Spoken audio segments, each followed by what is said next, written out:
to the Buy Box Bandits podcast.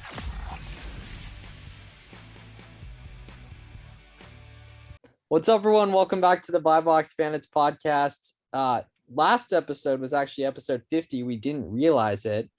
So this is episode 51, but it's our episode 50 celebration as well. So thank you guys for rocking with us for almost half a year. Every Tuesday, every Friday. You guys know the deal. 8:30 a.m. Eastern. Episode's coming up. And we have another awesome guest today, my man, David Mueller, who has actually been with me since the beginning, since I started Amazon almost 3 years ago. He's been one of my guys on Instagram and everything, does this full time as well, like we all do. So we're excited to dive into what all he's going on in that. And he's actually not a bad basketball player as well. Last summer, we all, Garrett, we all played basketball together too. So David, thanks for being with us, my man. Thanks for having me on here, guys. It's great to see you guys. It's been a minute. And I was going to say, I hope you guys are doing well, but based off social media, I know you guys are doing well. Everyone's doing well on social media, but I'd say hopefully we're doing all right in real life too. But yes, you're based out of Missouri, mainly doing online arbitrage, right? Correct. Yeah. So that's like the main kind of driver right now for revenue. OA, and then a project that I've kind of gotten into and sort of the new direction I'm sort of starting to head in is private label / working with people that already have a private label. Mm-hmm. Okay. Yeah, elaborate on that then, because that's not what I expected you to say. Yeah, so this project kind of fell into my lap. It's about September. This guy who's an inventor in St. Louis, where I'm at, he has this product and it's selling all right online. It's usually an in-store sold product. Mm-hmm. And so I've been working with him to get this product on Amazon. And it's taken a couple months to get the ball rolling, had a bunch of issues with brand registry and stuff, but sure, we've got the ball rolling now and it's been selling super well. And awesome. Is it through your account or did you guys create a separate account? It's through our account, my account. Oh, interesting. And in terms of like makeup, how does that work? Like, are you buying it technically at a wholesale price from him? Did you get equity and all that? Like, if you can share, who knows? Right now, up until very, very recently, like a week or two ago, it was kind of up in the air in terms of like how we were going to structure it. Mm-hmm. It's kind of on a wholesale kind of deal. And since we had to front load ad spend. So when you're launching a new product, you have to throw the ads down. And so we're not doing too much of a budget, only about 15 a day. And so it was a deal where he was supplying the product for free and then we were doing the ads. And so it was kind of a wash in terms of no profit being made, just to kind of get some reviews rolling and get some product sold. So you are the only seller on the listing, right? Yes, that's correct. Cool. That's pretty sweet. Yeah, monopolized opportunity on that. And are there other products like it on Amazon? There are actually, but this is not hyper unique, but very unique in the sense there are none that are exactly like it. And he's like the patent owner and stuff. And the piece of it that made me pull the trigger on doing this project is one very key fact, and it is that it's made in the United States of America, more specifically in St. Louis, Missouri. So got to throw one up for the home team. Fantastic. And so we filmed a YouTube video like 9 months ago talking about how you got started and all that. And I'd love to bring some of that content to the podcast listeners as well, because that's what we mainly talk about, like reselling, arbitrage, all that. So take us back to the beginning. How'd you get started with Amazon reselling? I know you've done some stuff on other platforms as well. Take us back to the beginning here. So let's just go more narrow into Amazon, but briefly touch on the prior. I did some Shopify drop shipping. It didn't really work out to how I was doing it, and it wasn't really what I was interested in. Watched a bunch of videos by the classic book flipper, aka Caleb Roth, man himself. Yes. Yep. Sir. And so I'm kind of one of those guys where when I see someone do something, it's almost maybe like a little bit of ego or pride or something. And I'm like, if they're able to do it, then I'm definitely able to. But that's empowering. That's important. Yeah. You know what I mean? And so I just said, let's just give it a try. And so signed up for Amazon. And the first thought that I had was, the classic like private label. And so I'm looking at that and I realized, I don't have the sort of money that is required for private label. We started, my business partner and I, we both put in $1,000 each. And so the books, I'd watched all these videos about books and I was like, there's no way there's money in books. So I signed up for Amazon, went to the store, scanned some stuff with just the Amazon seller app, found nothing profitable, but I was so hyped up about it. I was like, let me see if I can, learn more. Found a scanning app that was not Scout IQ, sorry, Caleb, but I went to a thrift store and scanned a couple items because I just got my brand new Yo-Yo barcode scanner for whatever, just that clunky old piece of plastic. The ones these guys use these days are so much smaller. It's weird. Oh, And yeah. they're not a yo-yo, I don't think. But Hey, it doesn't Yeah, matter as long as it classic. scans the barcode, X. And so it was a free trial I was using, scanning books, and then I hit that profit, and I saw it was like $10, and it just like mind blown. All you need was that first one. Scanned a couple more, and then I found one that was $20 profit, and then I ran out of free scans on the trial.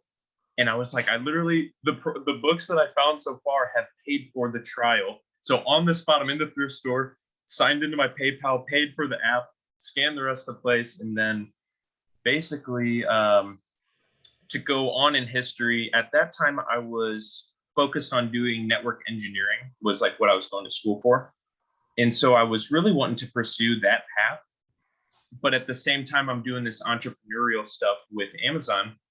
And I'm simultaneously kind of balancing these things. I graduate school and I'm looking for a job and I'm having issues, and I'm qualified enough. I have the correct certifications, but not getting any jobs. I'm doing interviews and interviews and interviews. And, I'm still doing Amazon. Sales are rolling in. And I'm like, you know what? I'm just going to try this out and see what happens. So got a serving job at a Mexican restaurant and basically just balanced my time between serving and selling books and just grinding so that was 2018, did that until mid 2019, until I was sick of serving and said, let's just do it full time, see what happens. And here we are.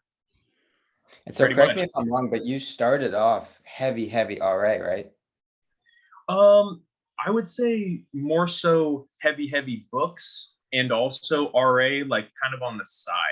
I was doing a lot of RA, but very gated at that time. So like I was, but it was more so I couldn't really get into it as much as I wanted to. Because I remember when I first met you, which is probably a little over a year at this point, you were taking a road trip through Pennsylvania on an RA route, right? Oh yeah. Well, to visit family, but doing it along the way. Oh, kind that's of right. best of both worlds. Yeah, that's right. And that was June, right? Was that June or July? I think it was June now. Yeah, June. That's what I thought. And I remember because me and you met like around this time 3 years ago, and you were like, dude, have you ever heard of like this town? And I'm like, yeah, that's like an hour away or something. And then like a year later, I think you were like, I'm coming up or something, and then COVID hit or whatever. But we were able to make that happen last summer, which was really cool.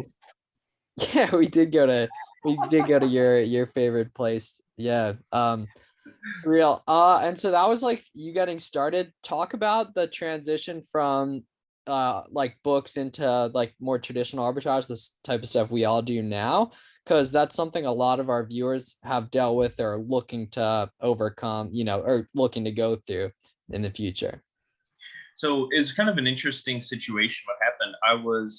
Most people are aware of it's called the Goodwill Outlet, or the bins is what people call it. And they have basically just like huge blue tubs of books that's like a lot of dirtiness. You pay by the inch or by the pound for other stuff. You pay by the inch for books and media.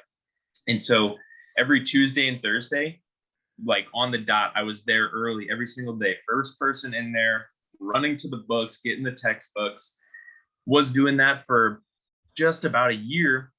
And one of the days I was leaving the thrift and I got into a car accident. Someone blindsided me and just like smashed my car, totaled the car. And while it wasn't like necessarily super scarring at that time. I was just, and the car's drivable and everything, but I was like, man, I don't want to, because I was driving about 45 minutes, 50 minutes one direction to the thrift, to the outlet. And so I was like, let me just look to see. I dabbled a little bit in online arbitrage, but I was like, I'm just going to do this a bit more and see kind of how that works out. Conveniently enough, this is January of 2020. So I'm starting to learn OA at this time. And then obviously COVID hits, and basically it was a perfect kind of transition into doing old time OA, because like all the thrift stores are closed. And I'm like, no, I don't really want to be going to these thrift stores and scanning books all day long, multiple days a week. So just went super, super hard in OA, running the credit cards up. Dang, we've all been there. We have Taking the all bank been account there, to man. the More than I'd like to admit, but we're better men for it. But yeah, that's it. It then transitioned from doing books, and then I think the last book sale I went to was about this time last year. Mhm. And after that, I was like, you know what? I'd rather just do what I'm currently doing, rock the OA, and then start getting into other things related, wholesale, and then private label as well. That's what I'm starting to position myself to get into now. But yeah, OA, man, it's honestly one of the best routes if you do it correctly. There's a lot you can really mess up your business if you do it incorrectly and you don't understand Keepa. Luckily, I had sold about 2 years worth of books at that point, so I had a good sense of how Keepa worked and such. But yeah, if you're not careful with OA, you can really burn through your cash and get stuck with a lot of inventory that's not selling. So how has your sourcing strategy for OA progressed from the time where you just started OA until now when you're more proficient at sourcing? So one of the pivot points was I was doing it all manual. And like by manual, I would go to like Slick Deals, just different deal sites. And actually prior to when I really started to switch over to OA, in the earlier days of me doing Amazon, I had done OA in the same way using Slick Deals, and it was really kind of hit or miss finding these products. And so I found this lead group, and I joined it, and literally that was kind of a huge like key that opened up the possibility of OA, where it's like, oh, you can use these coupons to keep rebuying these products, and utilizing the Kohl's Cash and the Walgreens bucks and all this different. Yes, sir. Yeah. See, now getting into the weeds, that's what really sets people apart, is digging like that. I mean, I use the same terminology every time, but it's so true. Understanding all that stuff, catch-alls, tactical arbitrage, filtered searches to sales, all that stuff. So in terms of like your current lead acquisition and sourcing methods, let's talk through those. We'll get a little advanced on it here, I guess. Yeah. So a majority of the leads that I'm getting, I get a lot of leads through leads lists. And I actually kind of do it a little bit differently than most people, where I will snipe deals that are fresh. The deals that I'm getting that day, I'll really look through and see what are the best ones here. Buy those, but I'll more so look to the past leads, because I save all the leads. I have tens of thousands of lines of leads in spreadsheets and such. And so I'll actually go back in time to where people have, because if you are familiar with lead list groups, generally they post the lead, a lot of people buy the lead, supply goes up, price goes down. But then as the supply goes down, the price goes back to where it was when they initially posted the lead. So if you just go back in time, kind of see, okay, do they have it in stock still for that same price? Cool, I'll pull the trigger. People aren't really looking back to see those old leads. It's not as common as most people think. And so that's one of the strategies I'll do. Obviously, tactical arbitrage. I like to leverage email deals, like coupons from email, leverage those with the tactical arbitrage with the what is it called, where you can add the discount bonuses and stuff Yeah, like that. can you elaborate on that? Because that's Can you elaborate on that? Because that's like Can you elaborate on that? Because that's like, I get it. Obviously, I want our audience to understand though what exactly you're doing with that. Because this is something you guys should all take advantage of if you're looking for more OA leads.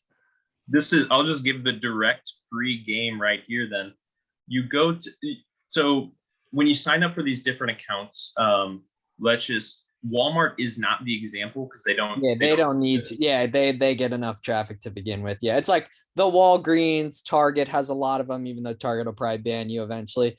The more generic sites that aren't like the biggest, well, I guess Target. Okay, so that sites in general, right? Say you buy something from them and then you're on their email list. Maybe you have a purchasing email, which I would probably recommend. Otherwise, you'll get spammed like crazy. And then so you'll get emails when they have like a buy one, get one or a 10% off, 20% off. And then what are you doing with that data? So ideally, the site in question here is a site that's on tactical arbitrage. So what I'll do is I'll take it'll say this category 25% off. And so maybe the discount is already applied to that category to where I don't have to like make a modification to the filters. I'll just copy the URL, put that into tactical arbitrage, and then just scan that category. Or if it's like site-wide 30% off, just add the 30% into the filter, add whatever. If it's site-wide, then you either go through category by category and add all the sites into tactical arbitrage. Yeah. You could create a custom scan list to do this as well, a little bit more time intensive. And then just scan it. And then I think it was maybe Garrett that I saw recently say, and actually kind of implemented this very recently. I never thought about it. You have your current, whatever your target ROI or profit. You want to go a little bit lower than that. Yeah. Oh my God. Yeah. There's so much low hanging fruit. Everyone wants to worry about return of capital, or not return on your capital percentage wise. And no one wants to make extra money with really low hanging fruit just to feel bad telling their friends their net margin dropped by 2%. No one cares. Like your net margin doesn't matter. I just make more money. You know what I mean? Well, I think what David was referring to and getting at is under filtering on tactical arbitrage. Because when you do that. Oh, right, yeah, there's you tweeted about that too. So that was, I remember that. Because like if today there's some person, some buy box bandit, if you will, that is tanking the listing. No, we don't do that. No, that's someone else. Okay. Let's just say someone with a messed up repricer, they decide, let's just take the buy box, cut it in half and sell it here. If it's selling there, then it's like not really what the market price is. Yeah. And so it'll slide by on tactical arbitrage. It's just a software, so it's not perfect. But if I see that, or if I lower my filters to allow for those kind of little slip ups, then I'll see with my buying eye and my buying brain, I'll say, oh, wait 2 weeks and then I'll sell it for full price. Like it's a no brainer. Gotcha. Yeah. So that makes sense. And Garrett, we were talking about this in the other episode. Didn't they change it so it's like you can do it averaged out, or is it automatically that now? I'm curious. Yeah, so it's a filtering criteria, right? So when you execute your search, you either pick current buy box, 30-day average, or 90-day average. So what that 90-day average is going to do, it's going to help with what you're referring to in terms of kind of creating that long-term average of that price. But it's super powerful, and it's a very, very good. And I think it's actually synchronized with tactical arbitrage being bought as a company, because the two kind of happen simultaneously. But yeah, it's super cool advancement. Cool. How often are you running TA searches? Are you running them every day, multiple times a day? I generally am just running it in the morning. Usually I wake up and I'll just go to email directly and just start. I have like on my buying spreadsheet, I just have a tab that's like coupons and discounts. I'll just load that up with as many deals as I can find for the day. And then I'll just start the scans. And then in the evening time, I'll usually buy on the scans or review and then purchase. Fantastic. Yeah. No VAs at all for any part of this? Not at this time. I'm in the process of building out a couple systems for like vetting both. I have an idea for kind of two VA positions. One is just strictly running scans. Actually, we'll say three now.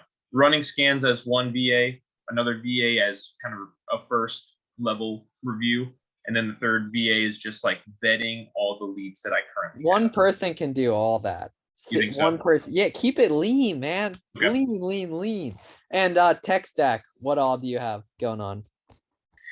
Oh, I was using, what was I using for?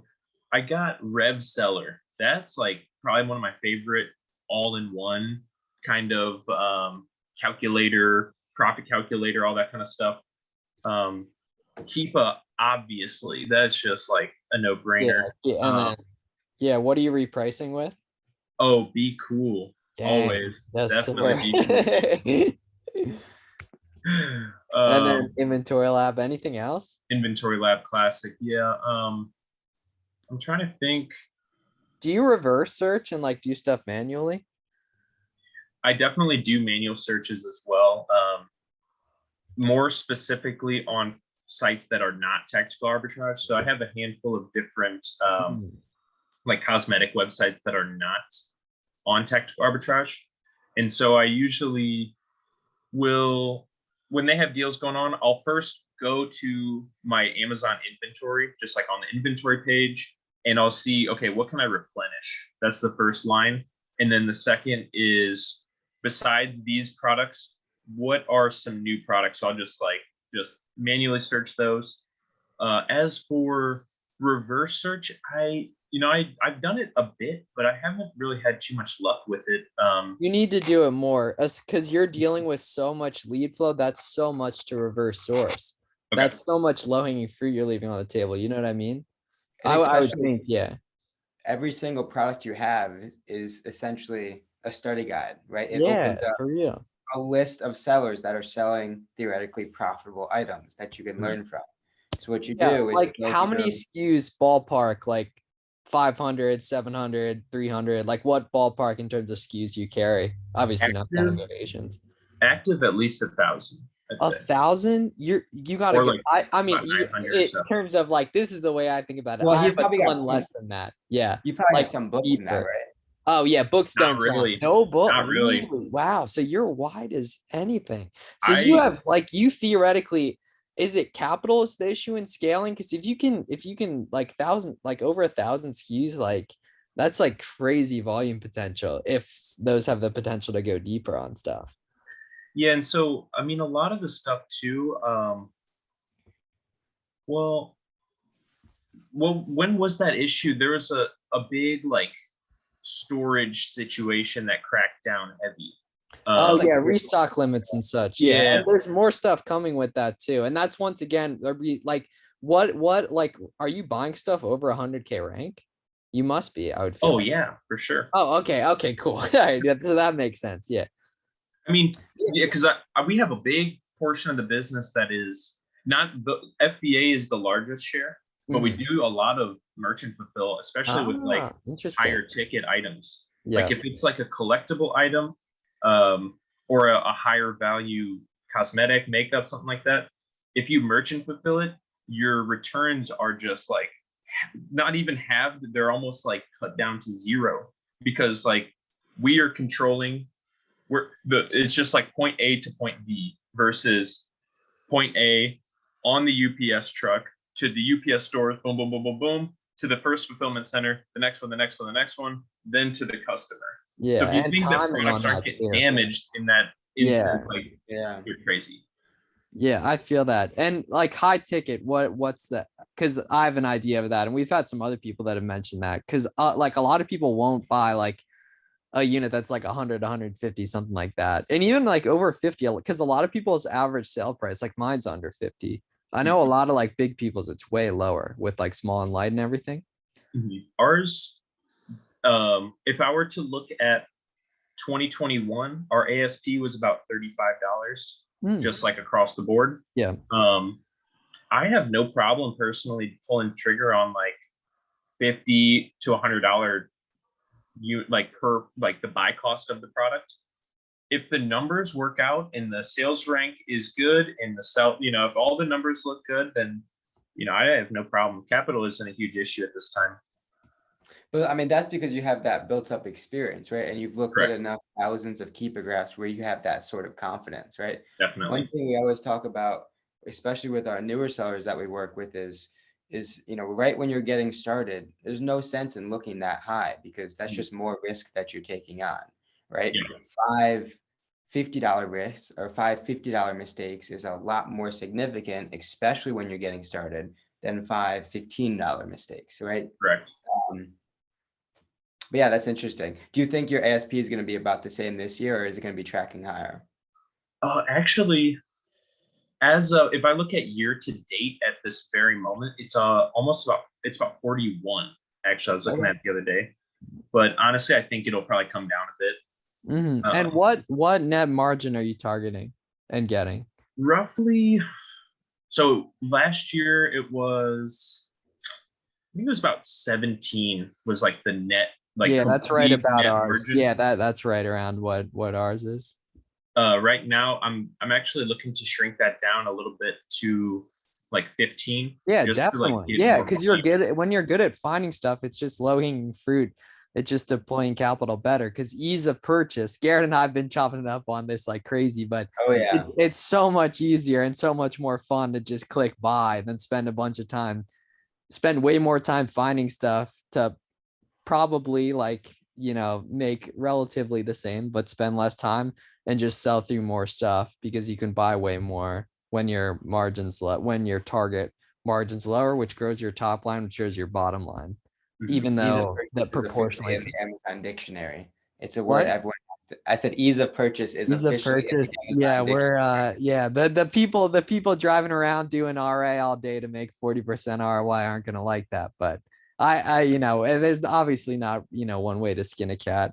The key point you pointed out was capital is not an issue, right? You can lower that margin, you can take less and take that low hanging fruit as Miles was talking about because because that capital is not an issue.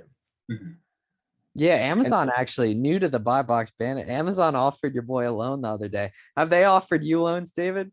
Oh heck yeah, dude. I'm eating off Amazon's loan right now. So you've taken them. What can we talk through like percents and stuff just to like educate our viewers? Because it's like an interesting topic, I would say, that we've never covered, I don't think. So I'll first drop the tip and then I'll get into the details. The tip is you have to like tease Amazon a little bit by not taking the bait on the first loan that comes across the table. Because guess what? They'll say, oh, this expires at the end of the month. Fine. Guess what? They're going to throw you another loan the next month. And it's going to be more. And it's going to be the same exact rate. So if you wait, then you can say, you know what? Maybe this 20,000, I could use that. And then guess what? You use the loan. And then guess what? They're going to throw you a refinance offer in a couple months. And then you can just refinance that as much as you wanted if you wanted.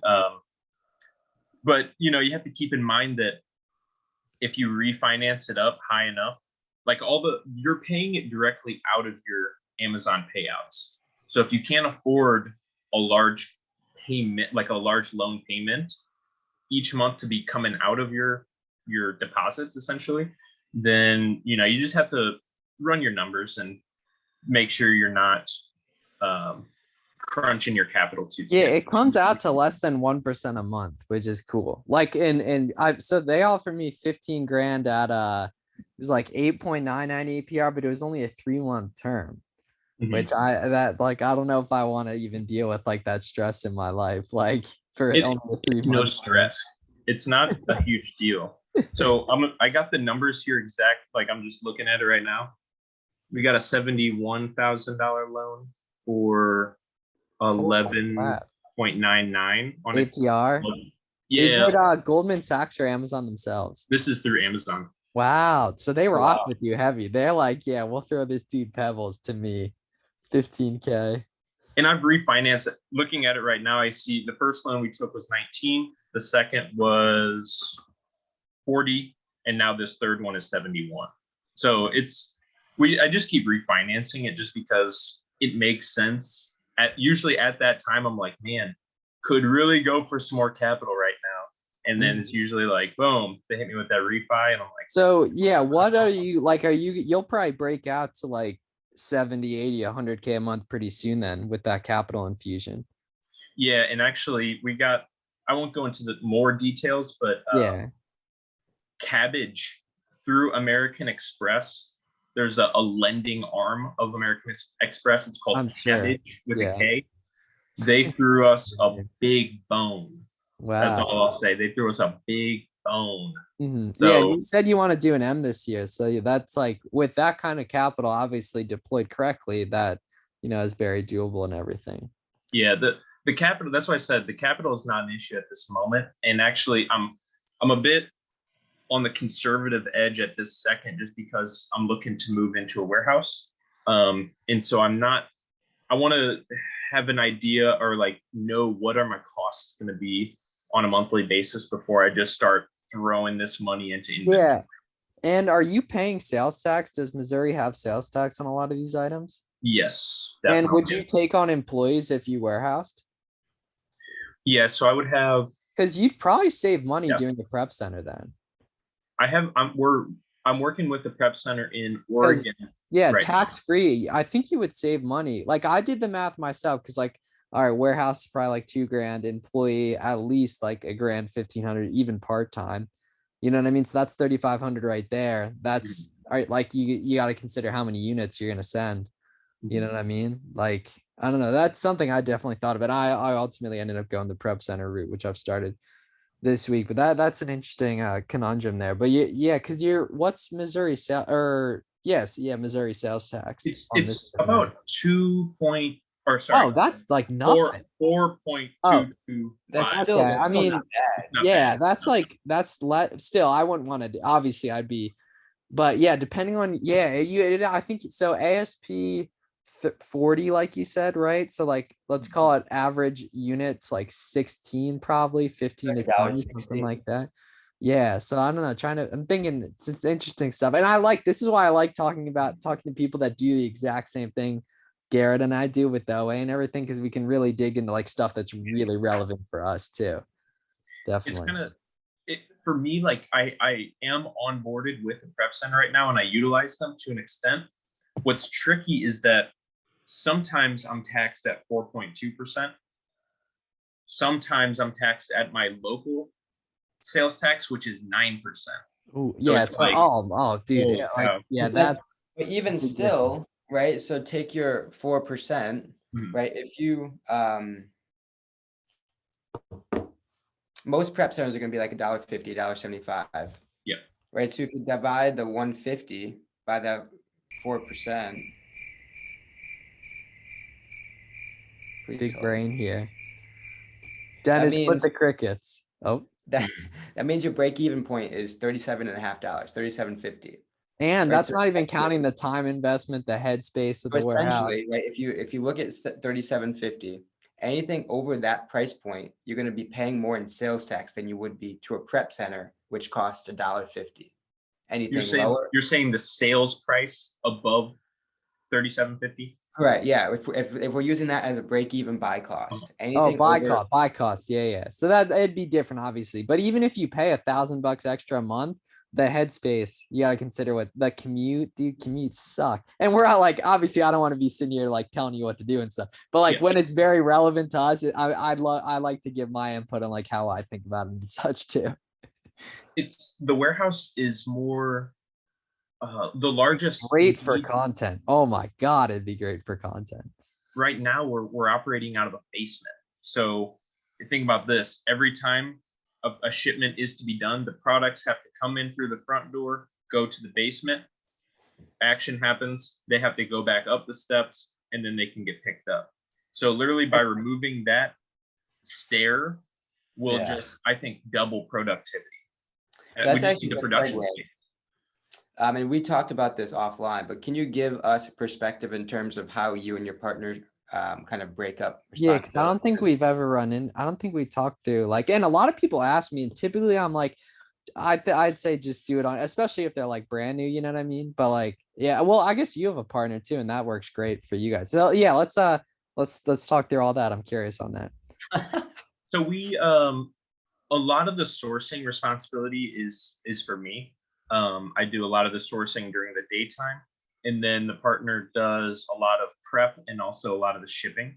I assist a lot in the shipping as well, but it's more so I'm on the prep, or sorry, I'm on the like buying and then more the admin kind of realm. So like repricing, dealing with Voorhees and like all these different things. And then he's more so the hands-on element. And does that seem to work well for you guys? How that's kind of segmented? Yeah, it works out pretty well. And actually, a great series of events has led him to move 5 minutes away from where I live. So it's like the commute there is not an issue at all, where it was about 20 minutes or so. It makes things a lot easier. Seriously, yeah. What square footage are you gonna go for, do you think? So at this time, it's more so a dollar figure that I'm looking for. Ideally in like the 3,000 department is what I would be able to afford. Probably nothing. I mean, if it's an insane rate, which I'm not able to 3,000 square feet or $3,000 a month. 3,000 square foot. Yeah, that's huge, dude. So we're shutting down but the last year Garrett and I both, and Garrett for the most part, like being on site in 1,100, which has been great. That's been more than enough, especially if you optimize it. Because I mean, the thing is, right, you're not sitting on inventory long. Yeah, that's right? the best part. Yeah. Just in the loading dock, you get that shit out as quick as possible. I mean, we do have a lot of merchant fulfill. And actually, this is where Miles is going to geek out a little bit, but I am I go hard in the Lego department. I'm a big buy and holder with the Legos. Yeah, you got to stop that, man. I hate that model, to be honest. I just think it's inefficient. Miles used to be all about the Lego I game. did, yeah. Well, I have a lot of them next to me that I'm gonna have to hold till next Q4. Hey, that's the business model I'm in though, and here I'll throw another piece of free game out there too. Keepa, you can set alerts, right? So you find a Lego set that's already retired. You find where does Amazon sell it at? You set the alert for where Amazon sells it. When they come in stock, you buy it. There's a ton of money there. Yeah, anyone listening, if you go look at like most Keepa charts, like on a lot of these Legos, there's a lot of like opportunity, and that stuff's really neat. Some people make a bunch, and it sounds like you make a bunch of money with that too, which is awesome. Yeah, all that. So was your December way bigger than your typical month? Was my December? Yeah. We on average, we're doing, leading up to this past Q4, it was in like the 30 to 40,000 in revenue. November was 50, and then December was almost 80. Bang. And that's so if you keep like moving on that, this December is going to be well over 100, I would assume. Yeah, and hopefully months before then too. Yeah, because it's all just spending, literally just in terms of scale. Obviously, there's logistics and stuff, but like the real growth comes from just spending more on product and everything, just deploying capital in a responsible way on profitable stuff that moves. I think is very important, and everything in terms of like what you would do differently if you could start over. I'm curious your insights on that. More books, less books, ungated, all that stuff, because me and you really came up together in a sense on a lot of this stuff kind of simultaneously. Yeah, we both kind of came up with the books around the same time. So I think that, and I can't really even speak to like what starting a fresh account and like getting into the book game looks like at this time. I would assume it's probably pretty similar. Yeah. But like, I think in terms of getting to the point where you're ungated, the books are just the best way, in my opinion, to you can make a lot of inexpensive mistakes. Like we were just talking about, you make mistakes that are 50 cents, $1, sometimes even a quarter if you're doing it right. Or even if you're doing the right plays, you can be getting books for free, which is a good way. You do a Facebook Marketplace ad. That Awesome. kind of Yeah. stuff.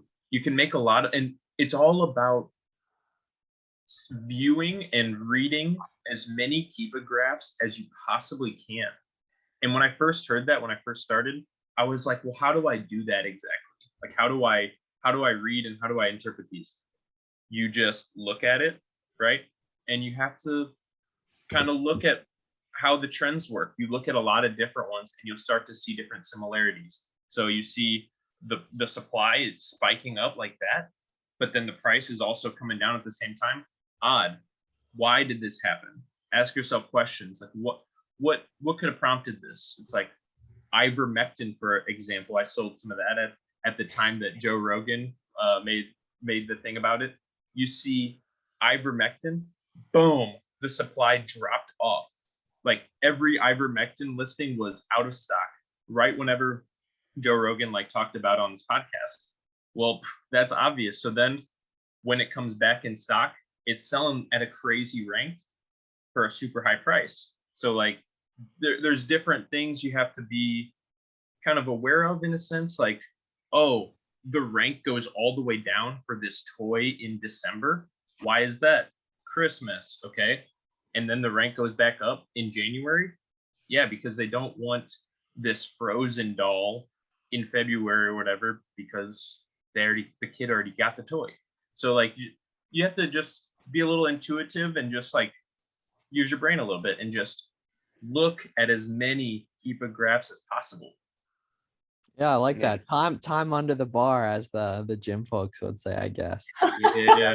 Yeah, that's a good way to put it though. You know, there's not really good, like, I guess, time like looking at Keepa or whatever, but that's a good way to put it, I think, definitely, for like any type of success in general. So fantastic. If anyone wants to catch up with you on social media, where can they find you? It's a good name. I really like. Find me at Monetary Ocean on all platforms. All platforms, yes, sir. Twitter, Instagram. You even got some bids on the tube there. From times past. Absolutely, yes. You guys go tap in with David. Any questions you guys have and everything. He's a good guy. I'm grateful to have had him in my circle these past couple of years, as well as moving forward. So thanks to our listeners as well, and we'll see you guys on Tuesday for the next one. Thanks a lot.